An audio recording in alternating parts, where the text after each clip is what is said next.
guys, this is Dave with SpinnerX Studios and welcome to the channel.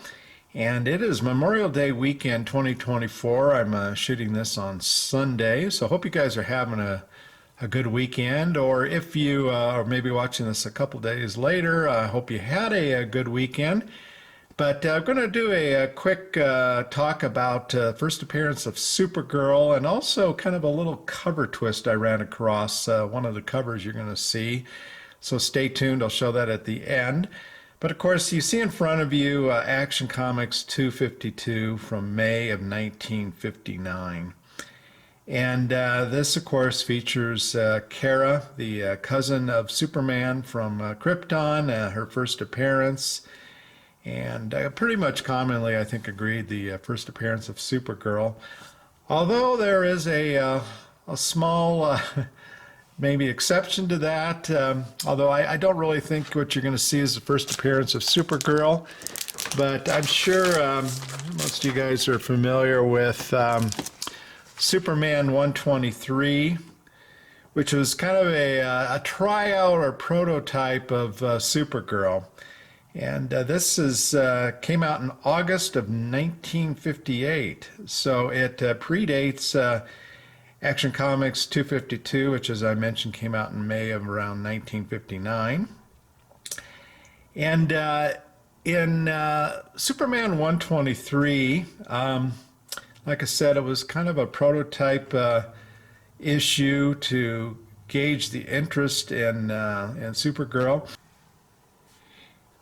Now, the story in Superman 123 is kind of superficial, kind of silly, much like a lot of stories from this time period. But in the story, Jimmy Olsen runs across this magic totem. It's a totem that kind of looks like a Native American Indian totem. But it's a play off of the Genie in the Bottle, Three Wishes storyline, in that the magic totem grants a wish to Jimmy when he rubs it. And in this case, Jimmy wishes a Supergirl into existence as a companion helper for Superman. And so then the story goes on where the new Supergirl is assisting Superman, and of course, Lois Lane gets jealous because Superman now has another super friend to spend time with. But at the end of the story, she's fatally injured protecting Superman from a kryptonite meteor that a criminal has dropped towards him. And she gets way too much kryptonite poisoning and is dying, and at her insistence, Jimmy then proceeds to wish the dying Supergirl out of existence. And as I mentioned, DC kind of used this story to gauge a public response to a Supergirl female counterpart to Superman, and evidently determined that it was a success because, of course, they then published Action Comics 252. Now, I think both covers are done by Curt Swan, of course, a very long time and prolific Superman artist, and both are really great covers. I really, especially actually like Superman 123, maybe even a little bit better than Action Comics 252. Great shot there of the new Supergirl pulling that train. I think the composition and the way it's done with Superman holding up the track there is really quite striking. And one thing I will say about that Supergirl in 123, though, is she's a little bit more homely looking than Kara in Action 252.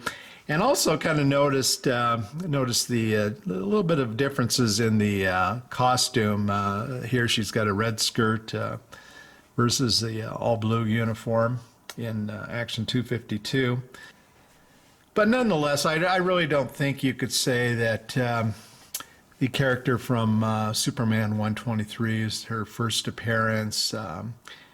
First of all, she's was created by magic and did not come from Krypton.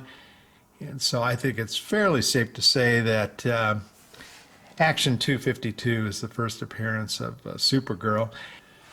But now, as Paul Harvey would like to say, the rest of the story. No doubt, Kurt Swan was a prolific artist, especially on the Superman books. And, I've always thought that it's got to be a real chore as a creator of comic books, especially for guys like Kurt Swan, who just, were workhorses to come up with different drawings, different ideas, day in, day out, month in, month out.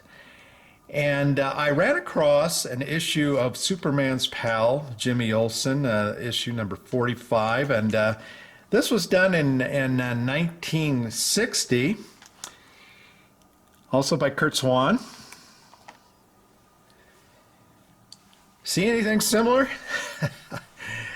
Obviously it's the concept is similar, and this came out, as I mentioned, oh gosh, I don't know, a couple of years after Superman 123 there. And you just got to wonder, clearly Kurt borrowed from his earlier cover, and just kind of wonder if in connection with having to create and draw so much art that he just simply said, hey, I'll do a cover similar to 123. It probably didn't take him as long to sketch out and to draw it out. But anyway, both of them are obviously almost spitting images of each other. Yeah, a little bit of differences, with the positioning of the track, and the train, of course, is a little bit larger here. The positioning of the super lad there, but both are great covers, and I really thought it was kind of interesting to see the two together. All right, guys. Well, that's it for this particular video, and like I said, hope you guys are having a good weekend, and we'll talk to you later. Take care.